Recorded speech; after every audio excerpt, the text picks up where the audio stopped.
Bossing! Nakaban na yan.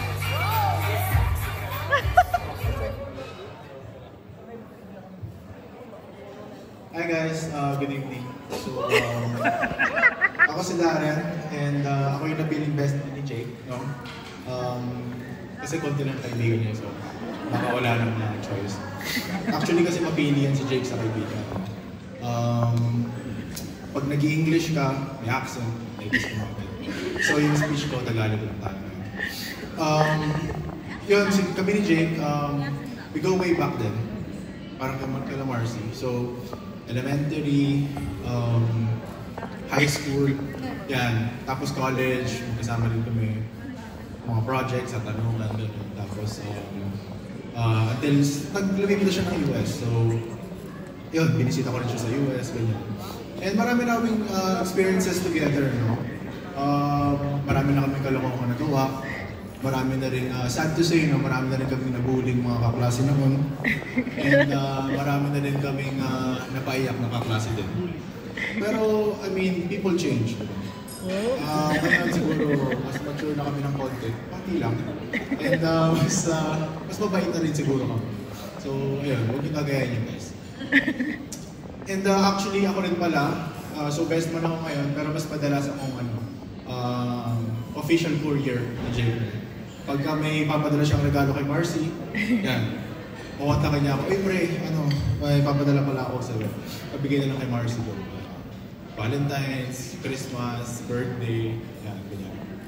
So, sabi ko, sige pre, padala mo lang, mabalot ko ba or hindi? Ako na bahala. So yun, and actually kami naman ni Marcy din, no? Best friend ko din yan si Marcy, so actually apat kami. So ako, si Chloe, si Nina, yung, ano tawag sa kanya? Matron of honor pala. Matron of honor. Yan, si Nina. So apat kami yung best friend, no? And actually ahead sila sa amin ng 1 year. So ako, and si Jake magkaklase kami, and then sila, ahead sila ng 1 year.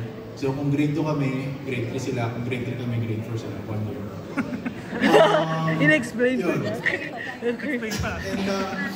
And yun, elementary, high school, yan, close na, I mean, high school naging close kami ni Marcy. And then ng college, close pa rin kami kasi taga-Saints ko siya, hindi ako Lasal. Magkatapat lang yung school. Tapos, madalas tumatambay kami doon sa tapat ng Saints ko yung Zenti. Ako naghanap ako ng chicks, tapos siya, magkakwentuhan lang kami, chismis.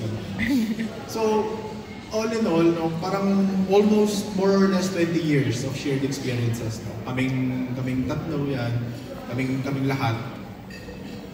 And syempre nakita rin namin yung mga tinatagong side ng isa't isa. Syempre, nakita ko rin yan si Jake, no? Yan si Jake, mukhang maangas lang yan, no? Pag tinignan mo, mukhang pero road rage, mamamaril yan sa Rizal. Pero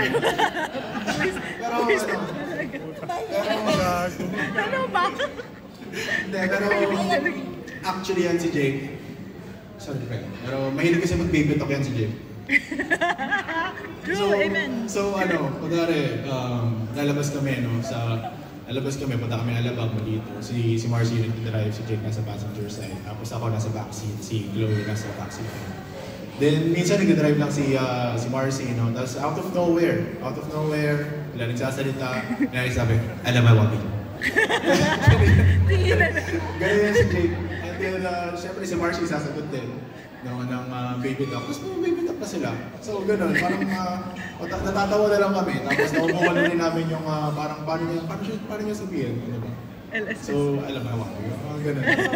Alam mo, Wabi. And yun. And actually, nakita ko rin kung paano sila nagsimula. So actually, andyan si Ate Josie, no?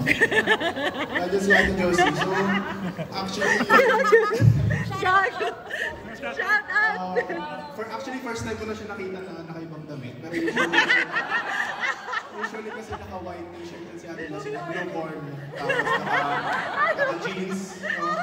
So iconic yan. Kung sa school may uniform, si Ate Josie may uniform. Siya may white shirt siya na may jeans. And yung tindahan ni Ate Josie yung sinasabi ni Marcy kanina dun sa bowls niya, na kung saan sila madalas na nakikita ni Jake yan, naglalandian ata. So, naging malaking parte yun ng pagsisimula nila ni Jake, no? So, kasi yung tindahan ni Ate Josie, malapit sa school, madadaanan mo siya papuntahin, pabalik sa school namin. So, in a sense, parang siya naging mini dating place kasi kami naman dati nung unang panahon doon, hindi pa uso bigas. Ano pa kami, tawag dito? Yung mahirap lang kami. Wala namang pang SB, walang pang McDo, gano'n. So, nagde-date kami. Yung dating place namin, yung tindahan ni Ate Josie, bibili ng paboritong chichirya, tapos soft drinks, okay na, di ba? So, simple lang yung buhay noon, hindi tulad ngayon. Di ba? Ngayon, pa-wine-wine pa, ganyan. Pero, noon, simple lang yung buhay. Nakakainis talaga. Yeah, pero so yun, gusto ko pala magpasalamat kay Ate Josie, salamat sa tindahan. On behalf of Jake and Marcy, thank you sa pagkatayo ng tindahan malapit sa school at may na po matibay na relationship po. Thank you po.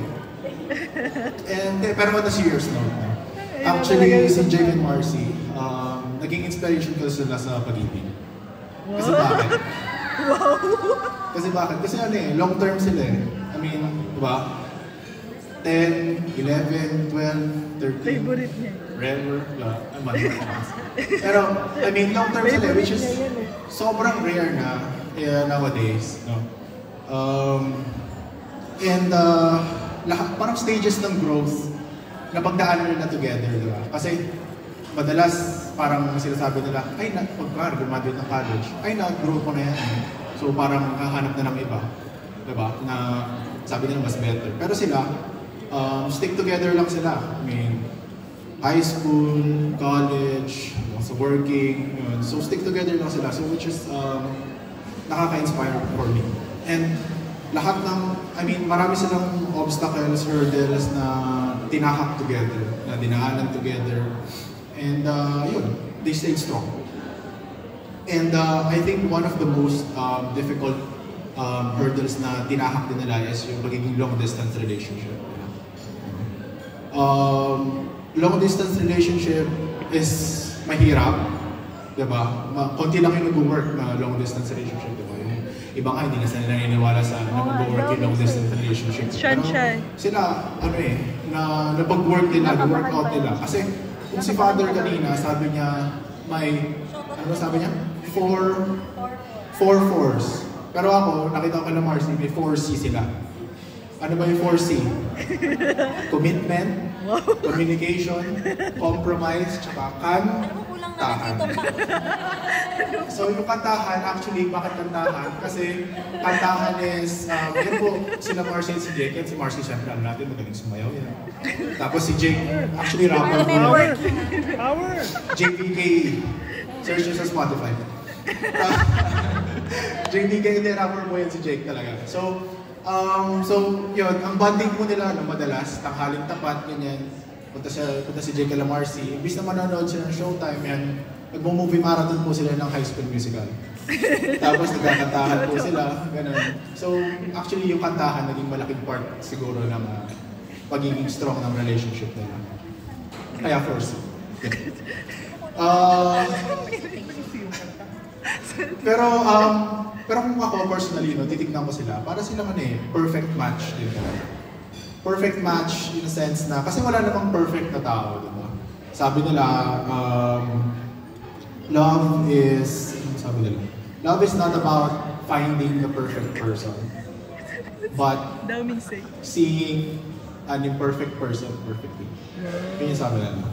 So si Jake and Marcy, for me, kino-complement nila yung each other. So si Marcy, makita natin, super responsible, maalaga, magaling magluto, tapos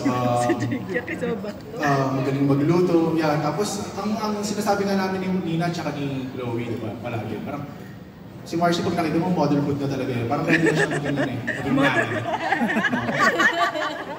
Tapos naman, meanwhile, si Jake, pag nakita mo, parang kailangan niya ng pangalawang nanay. Joke lang. Pero, yung totoo is, Si Jake, actually sobrang effort niya. Nakita ko yung effort niya all throughout the years, no, kay Marcy.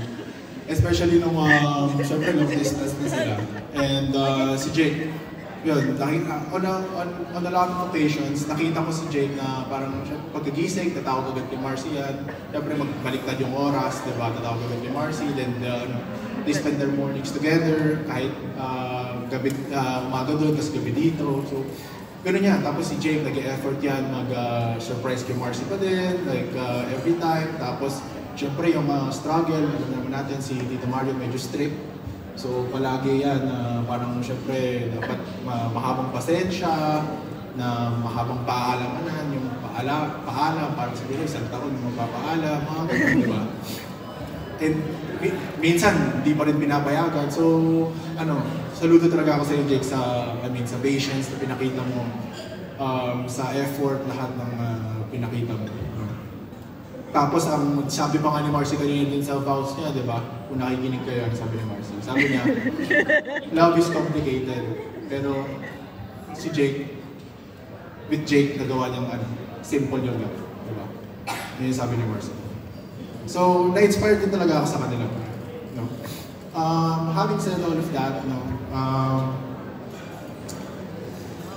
Having said all of that, Oo nga eh. May blockings. I want to propose a toast for Marcy and Jake. So,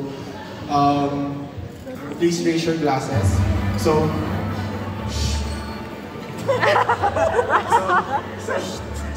Marcy, Jake, no? Sana malaman na natin kung anong COD yung bibili natin next. And lagi mo nga alagaan si Marcy kasi best friend ko din yan. And Marcy, huwag mo nga hayaan na ma-blue ball si Jake. Kasi ano yan, kawawa naman yung tropa ko, no? May iyak yan pag nag-blue ball, masakit lang. And lastly, sana naman ngayong kasal na kayo, matuloy na yung showdown natin. Kasi 4 years na ako nag-aaya. Laging sinasabi, pag-uwi ni Jake, nakalimang uwi na si Jake, wala pa rin. So ngayon, sana ngayong kasal na kayo is matuloy naman yung showdown natin. And yun, congratulations to you both. I love you. If kailangan nyo ng anything, nandito lang ako. And also, thank you for reminding us that love knows no distance. Thank you so much. Amen!